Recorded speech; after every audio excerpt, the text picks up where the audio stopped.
Alright, hi everyone. I hope you guys are having a great day. So today, before we get into lecture, I do want to talk a little bit about Exam 1.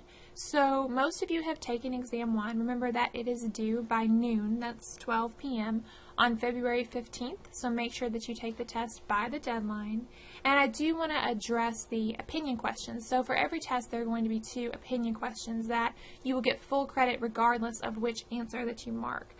Blackboard had a way that I could set this up to do it automatically, but I have not yet figured out how to get Canvas to do that. So right now, for the 2 opinion questions, Canvas gave everyone a half a point of extra credit. So that means that for the 2 questions, you have 1 point total. But I want you guys to get full credit, which would be 4 points total. So after everyone has taken the test and the exam closes, I'm going to go in and manually add 3 points to your grade. Okay? If you have any questions about that, let me know. So as I have said a few times now, you do get a drop grade for exams, and so there certainly is no reason to panic if Exam 1 didn't go your way. But this would be a good time to contact me if you have questions about ways to study and ways to take notes and things that you can do to help you to prepare for Exam 2. So if there's anything that I can do to help you guys, please let me know. I'd be happy to do that. Okay? And remember that I do have office hours on Mondays from 8 to 12. Now, this week we're going to be starting the material for Exam 2, and that's why it's important to make sure you've taken Exam 1 before you watch today's video, okay? So today we are going to introduce the material for Exam 2 by talking about emotions, and we're also going to introduce the idea of cognitive dissonance, although we'll talk more about cognitive dissonance next time. So today we're going to talk about emotions and about how we understand our emotions and how our emotions are influenced by other people. We will also introduce the idea of cognitive dissonance, and we'll see that although we might not have previously known what this was, it's something that we experience a lot, okay? Now, you do have an activity this week that's going to be due by Friday at 5 p.m., so let me know if you have any questions. Otherwise, we're going to go ahead and get started. Alright, so as I've said, today we're going to start off by talking about emotions. And you might ask yourself, why is it that we're talking about emotions in a social psychology class? Social psychology being the study of how we influence other people and how other people influence us. Aren't emotions something that we experience on our own individually? Well, actually, the reason that we're going to talk just a little bit about emotions in social psychology is that our emotions are actually very much influenced by the people and the environments around us. So starting off by talking about an example. Now, this study that I'm going to talk about took place, I don't know, a couple years ago maybe, where Facebook did a research study. I don't know if you guys do Facebook, but you probably do some kind of social media, understand what Facebook is all about. And so what they did was they tried to manipulate what people saw on their home page, right, or their feed, where you see all the things that your friends are posting. So they randomly selected some participants to only see happy posts, and so people saying things that are positive. On the other hand, they randomly assigned some participants to see very negative or, angry or depressing posts. And then they were interested in seeing how this would influence what the individuals posted. So if they had been exposed to a lot of negative things, would they post more negative things? And if they had been exposed to more positive things, would they post more positive things? And that's exactly what they found. It seems that we are very influenced by the people around us and the environment around us. And so talking about our emotions, it says, consider how happy, angry, or afraid you feel at any given time. How do you know which emotion you are experiencing? So sometimes we don't always understand our emotions, and so sometimes it is very difficult for us to talk about our emotions or to explain them to other people because we might not understand ourselves what's going on. And so in these situations, sometimes we don't necessarily know what emotion that we're feeling. Like, imagine feeling very upset about something. You might not know, am I angry? Am I frustrated? Am I anxious? Like, I just know that it's a negative emotion, but sometimes it's hard to label. And sometimes it's hard to label because we might be feeling more than one emotion at a time. It's certainly possible at any one given time that we're feeling several different emotions. It's possible to be happy and upset at the same time, right? Depending on the circumstances. And so it's difficult for us to understand our emotions sometimes. And sometimes we make mistakes. We don't understand ourselves as well as we think we do, right? So we're going to talk just a little bit about a research study that was done to help us understand how we feel our emotions, right? And so Schachter did this experiment that we're going to talk about, but he said that our experience of emotion is similar to other types of self-perception, that we infer our emotions by observing our behavior. So, for example, if I see that I'm shaking, what does that mean? I'm shaking. And so I look at myself and I say, okay, well then I must be nervous. Or I must be maybe angry or some anxious, perhaps. There are a lot of different emotions that could cause you to shake, right? So you look at our behavior.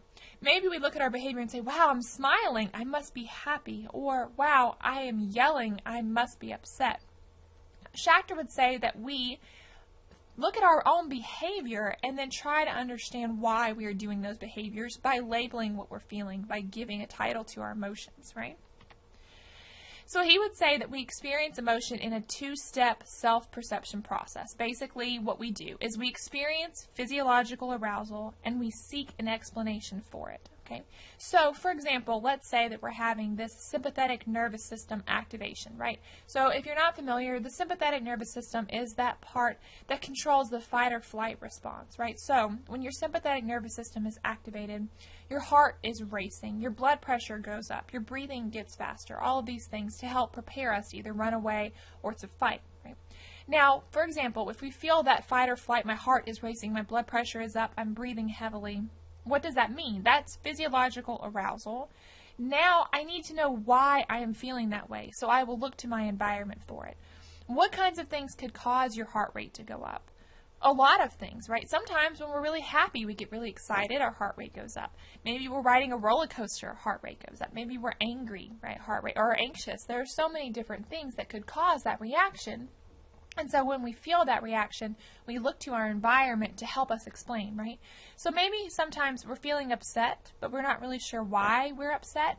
And so we start trying to figure that out. Are our relationships okay? Is work okay? Is school okay? We start looking for the source of our distress, right? Schachter would say that we experience something, we say, okay, I'm feeling something is going on. To help me understand what it is, I'm going to look for my own behavior and look to the environment to help me explain. So, for example here, it says feeling aroused, but you're not sure why, what's going on, right? So you're having this sympathetic nervous system, you're shaking, your heart is racing, so you're going to look to your environment, okay? If there is a large, angry grizzly bear in front of you, you're going to say, oh, I'm feeling this way because I'm scared, right? If you see an incredibly attractive person, you're going to say, oh, it's love or lust, right? And this kind of goes back to what we talked about previously about that misattribution of arousal, that we said that if we are feeling that, very intense sympathetic nervous system reaction, and then we see someone who is attractive, we might explain our arousal by saying that we are attracted to that person, when actually it could be something else that's causing it, right?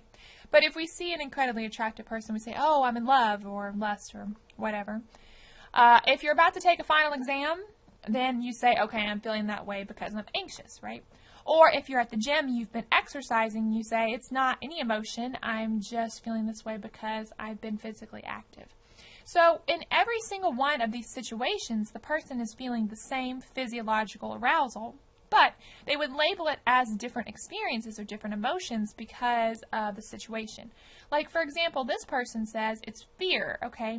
He's going to experience that physiological arousal as something very negative, right? We don't like being afraid. But this person, feeling the exact same physiological arousal, labels it as love, and that's a very positive feeling, right? And so the label that we give, or our explanation for our emotions, might actually be more influential than anything else, right? So they did research on this question of how is it that we label our emotions? And is it the environment that causes us to give it a certain label? It says, given the same degree of physiological arousal, so we're talking about biological arousal, heart racing, blood pressures going up, that kind of thing, will people feel or experience or label different emotions depending on their environment? So what they're going to do here is we're going to try to hold constant the level of physiological arousal in all of our participants, but we're going to manipulate their environment, and we're going to see if the environment determines the label that they put on their emotion, or how they experience it, or how they explain it. So to be able to understand this, we need to just review a little bit some of the research terms that we already talked about, right? So we're doing experimental research here. So first of all, it says cover story. That means that we're doing deception. Now remember that deception, or something involving a cover story, is when we're doing, the purpose of the study is not something that we're telling the people about, right? So we're doing something that we're not telling them about. We're deceiving them in some way. And also want to review independent and dependent variables. So an independent variable is the thing that the researcher manipulates. So the independent variable is going to be different within the different groups. The dependent variable is the thing that we're interested in. It's our outcome measure. It's what we're measuring, right? So in this study, we're going to actually have two independent variables. So we're going to be manipulating two things. So what they did here was they brought people in and they said, we want to test your vision. Well, actually, vision had nothing to do with it. It was just a cover story.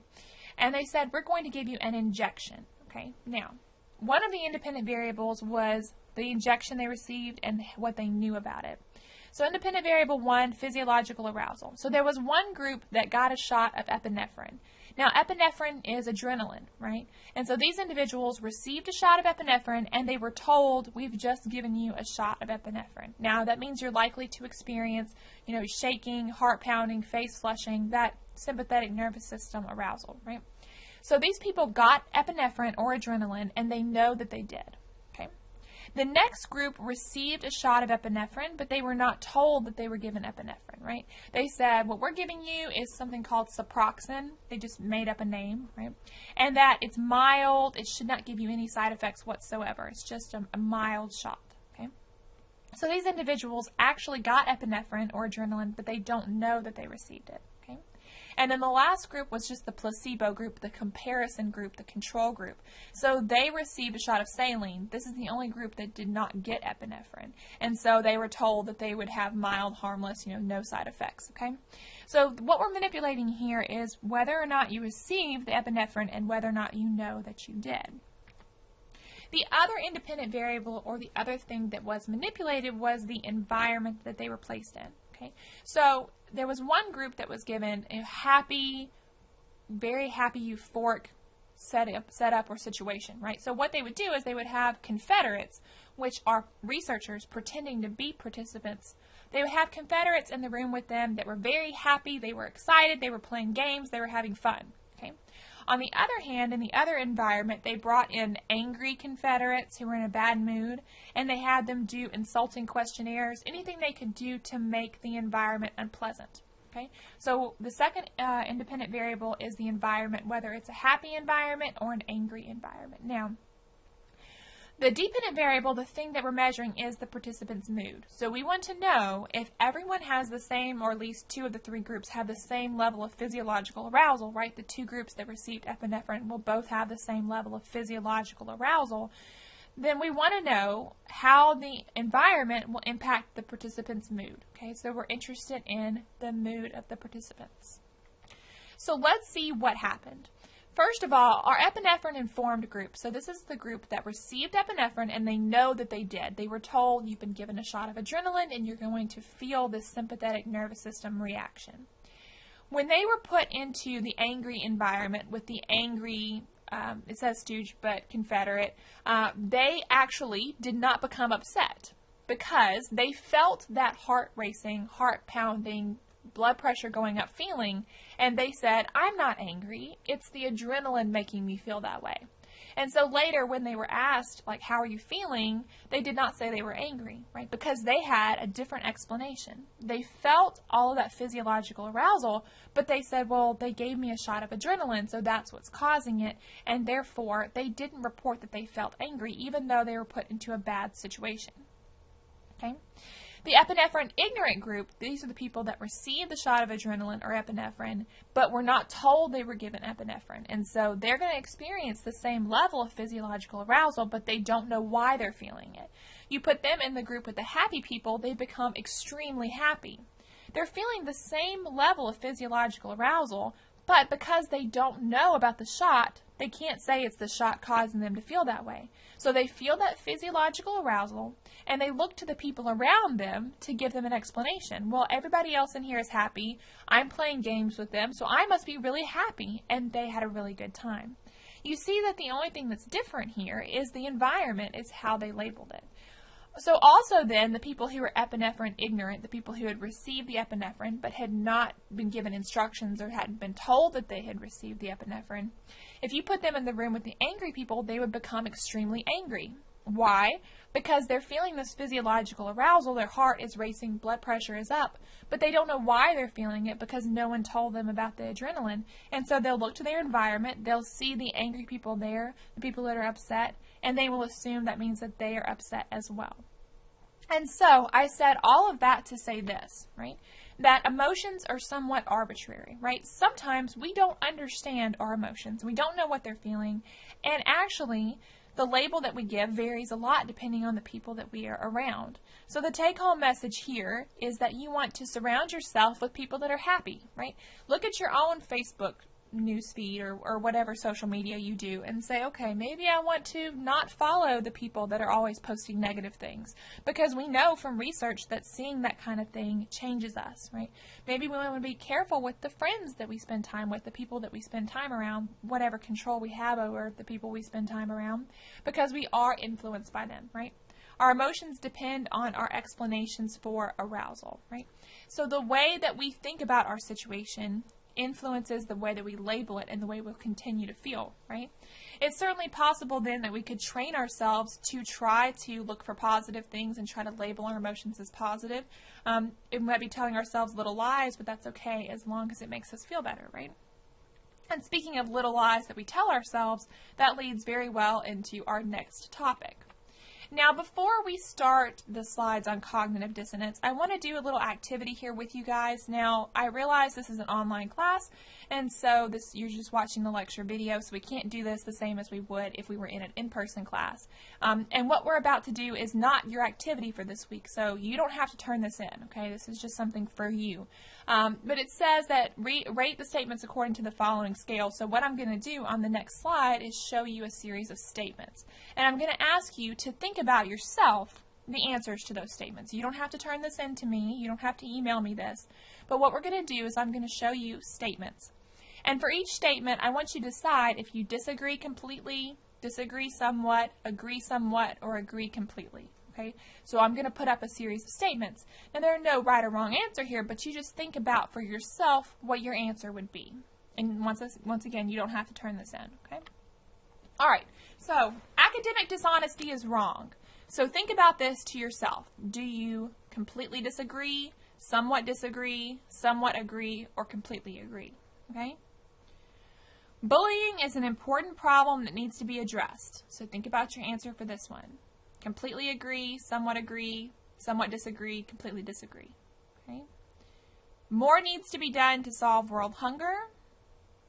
And a personal favorite, driving while texting is dangerous and should be avoided. So think about your answers to each of these. What I'm really trying to get here is, what is your belief about each one of these topics, okay? Do you agree with these statements? So take a second, and if you need to, pause the video. Think about how you feel about each one of these issues, okay? So now that you've done that, I'm going to ask you to answer yes or no to the following questions. Once again, this is something for you to do with yourself. This is not something you're going to turn in for me. Have you ever committed academic dishonesty? Have you ever done anything to stop bullying? Have you ever done anything to solve world hunger? And have you ever texted while driving? Okay. Oftentimes, I do this activity in person when I teach this class in person, and people will say academic dishonesty is absolutely wrong, but then they will also admit that they have committed academic dishonesty. They'll say that bullying is a serious problem that needs to be prevented, but then they'll say that they've never done anything to stop bullying. They'll say that world hunger is a serious problem we need to solve, but they haven't actually done anything to help with world hunger. And everyone says that texting while driving is dangerous, and yet everyone says that they have texted while driving, okay? What is the point of this activity, and what am I getting at here? Well, the idea is that sometimes our beliefs and our behaviors do not line up with each other, okay? And that is the basic idea behind cognitive dissonance. Now, today we're just going to introduce a little bit about the idea of cognitive dissonance, and then next week we'll spend more time talking about the details of it, okay? But before we get into the nitty-gritty about cognitive dissonance, I do have another example to talk about here, right? the Heaven's Gate cult. Now, this happened in California, I think maybe in the mid to late 90s. What happened was there was a group of people who, and I think it was maybe somewhere in like 39 or 40 people, group of people who believed that a spaceship was coming behind this comet, and the spaceship was going to take them away.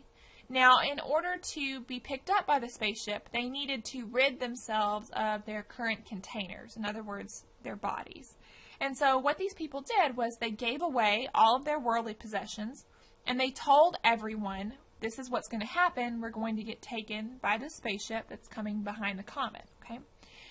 Now, they purchased a telescope so they would be able to see the spaceship coming, and they looked, and they did not see the spaceship coming behind the comet. And what they did was they said, well, there must be something wrong with my telescope, and they returned the telescope and then continued with their plan anyway, and it ended in a tragedy, in a mass suicide. So all of the individuals ended up dying here. What happened? Well, when you talk to people who knew these individuals, they said they were just everyday people. They were just like you and me. There wasn't anything strange. They were not psychotic here. What had happened? Well, this is an extreme example of the need to justify our actions. Okay? These individuals had told everyone that this is what they were going to do. They had given away all of their earthly possessions. They had made a big deal about how this is what they believed. And they couldn't bear the thought that their beliefs were wrong. And so, even in the face of fairly solid evidence against what they believed, they were not willing to give up their beliefs, and it ended in a tragedy here. But the idea is that we feel like we need our beliefs and our behaviors to line up with each other. Okay? It says, as humans, we strive to maintain a favorable view of ourselves. Most people like themselves. They view themselves in a positive way. In fact, the only people who typically have negative views of themselves are those who are depressed, right? And those individuals would not have a favorable view of themselves typically. But most of us do have, high self-esteem. We like ourselves. We think that we are pretty good people. We think we're good people. We think we're smart people. We think we make good decisions. However, when we're confronted with unfavorable views of ourselves, or when we're confronted with evidence that goes against the way we see ourselves, that makes us feel really bad, right? We experience discomfort in that situation, okay? So when we really want to believe good things about ourselves, and yet we see ourselves doing things that suggest that maybe we're not as good of people as we think we are, that really makes us feel bad, okay? And this is the idea of cognitive dissonance. It says the feeling of discomfort caused by performing an action that runs counter to one's customary, typically positive conception of oneself is referred to as cognitive dissonance. All this is saying is that we have a belief about ourselves, and usually our belief is, I'm a good person, I'm a smart person, good things. And then we see ourselves doing something that doesn't line up with that, and that feels terrible, right? And in that situation, then we start to wonder who we really are. I believe this way, but I'm not acting like I believe this way. So does that mean that I don't really believe this way? It causes a lot of inner turmoil, right? It says it threatens our self-image. We feel very, very uncomfortable here.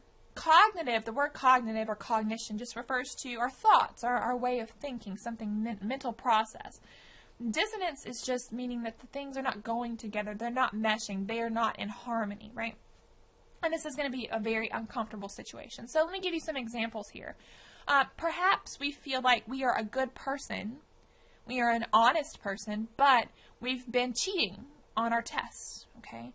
So the way that we view ourselves, our self-concept, is that we're honest, but we're doing a behavior that's not honest. That's going to cause cognitive dissonance. Our behavior and our belief are not lining up. Another example, we feel like we are a good spouse, but we've been cheating on our spouse, right? Okay, I felt like I was a good, honest person, and I was a good wife or husband or whatever, but now I see that I'm doing this behavior that's not good for my marriage. What does that mean then, right? Now, it could be something big, like, cheating on a spouse, but it could be something small as well. I feel like I'm an honest person, but I told a lie to a friend, okay?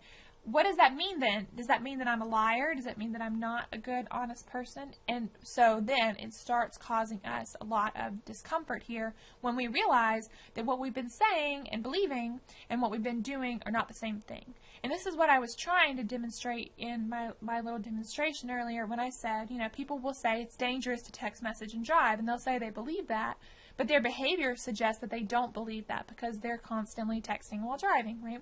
Or we say that bullying is terrible and more needs to be done about it, but we haven't actually done anything about it, right? So, as I said, cognitive dissonance is uncomfortable. We like to believe that we're good people, and we don't like to look at evidence that suggests otherwise. And so we're going to be very motivated to reduce this cognitive dissonance to make ourselves feel better. Now, there are going to be 3 ways that we can do this. The first way is to change our behavior. So we said that cognitive dissonance happens when our belief and our behavior don't line up. Like, for example, I believe that I am a good person, but I've been cheating on my spouse. Okay. So the first thing I can do is I can change my behavior. I can stop cheating on my spouse, right? That would help me reduce my cognitive dissonance. Now my behavior is, once again, in line with my beliefs. So that will reduce my cognitive dissonance. The second thing I can do is justify my behavior by changing the belief or the cognition, okay? So previously I said, okay, well, I believe that cheating is wrong and I'm cheating on my spouse. Those 2 things don't line up. I can A, change my behavior and stop cheating on my spouse, or I can B, change my belief and tell myself there's nothing wrong with cheating on my spouse, right? That will also reduce my cognitive dissonance because now my belief and my behavior are lining up. Now I believe it's okay to cheat and I'm cheating. Those 2 things go together, I feel fine, okay? And then the third one is to keep the original belief, keep the original behavior, but add a new justification, a new cognition here. Justify behavior by adding new cognition. So I can say, well, I still believe that cheating is wrong and I'm still cheating, but it's okay for me to because of whatever example. You say maybe because my marriage isn't happy, or because my spouse, what they don't know won't hurt them, or something like that. You add a new example, or a new thought that justifies it, right? So let me give you guys another example. When we're talking about telling a lie to a friend, right? So I believe that I'm an honest person, but I've been telling lies to my friends. Okay, well, I could change my behavior and stop telling the lies, and now my behavior and my beliefs line up. Or I can change my belief and say, it's okay to lie to a friend. There's no problem with that. And now my beliefs and my behavior line up. Or I can say, well, it's wrong to lie to a friend. I keep the belief. But I'm still lying to my friend. I keep the behavior. And I justify it by saying, but it's actually better for my friend if they don't know the truth. And so I'm actually helping them out here. So what I've done now is add a new thought to justify. Okay?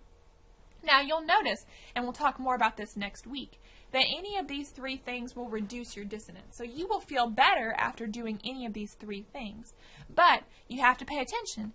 The way that you reduce your dissonance will influence your future behavior, right? So if you change the behavior, then you will behave in a more ethical way in the future. But if you change the belief that the behavior is bad, then you're actually less likely to behave ethically in the future. And we'll talk more about that next week. Okay? So, here you are, reasonably happy, content person with a good amount of self-esteem. I feel good about myself. I am an intelligent individual. But you smoke. Okay? It says, the Surgeon General has determined that smoking is hazardous to your health. So, on the one hand, right, we feel like we are good people that make good decisions, but on the other hand, we are smoking. Now, look, I understand about smoking because my husband previously used tobacco, and so I do understand that it is incredibly difficult to quit. I do know that. But we also know that it's hazardous to our health, right? The Surgeon General has said so. So you're going to experience dissonance here, which is going to be very unpleasant. So there is a problem between your belief and your behavior. So there are 3 ways to reduce your dissonance, okay? The first way is to change your behavior, right? Now, if you change your behavior, you quit smoking. So now your belief and your behavior line up with each other, and in the future, you're going to behave in a way that improves your health, right? So your dissonance is reduced, and you're actually more likely to be healthy in the future. Although, obviously, I know it's very difficult to do that, okay?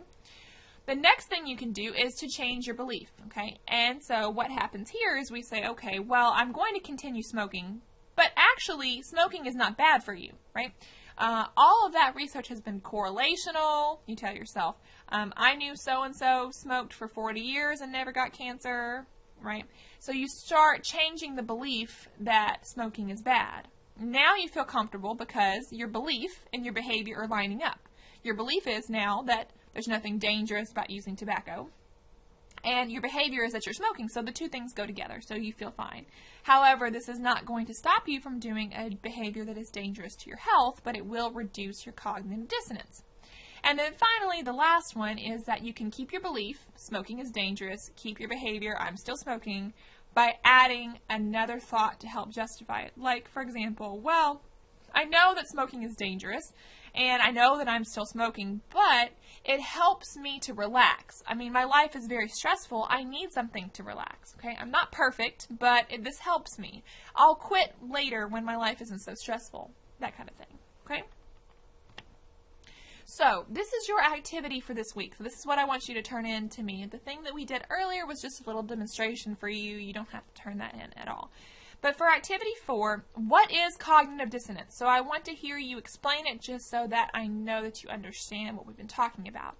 And then give an example of a time in your life that you have experienced cognitive dissonance. So a time where you realized that what you believed and what you were doing did not go together. And then tell me, what are your options for decreasing that cognitive dissonance? So tell me, specific to your situation, this is what my belief was, this is what my behavior was, the two didn't go together. What could I have done to reduce that cognitive dissonance? And use some of the information from today's lecture to help you explain that. Now, please remember that activities need to be a minimum of 200 words to receive full credit. And if you have any questions about this week's activity, just let me know. It will be due by Friday at 5 p.m. Okay? So that is all of the lecture for this week. So next week we will pick up here and finish the cognitive dissonance slides. And so if you have any questions about the material, please let me know. Otherwise, I will talk to you guys next week.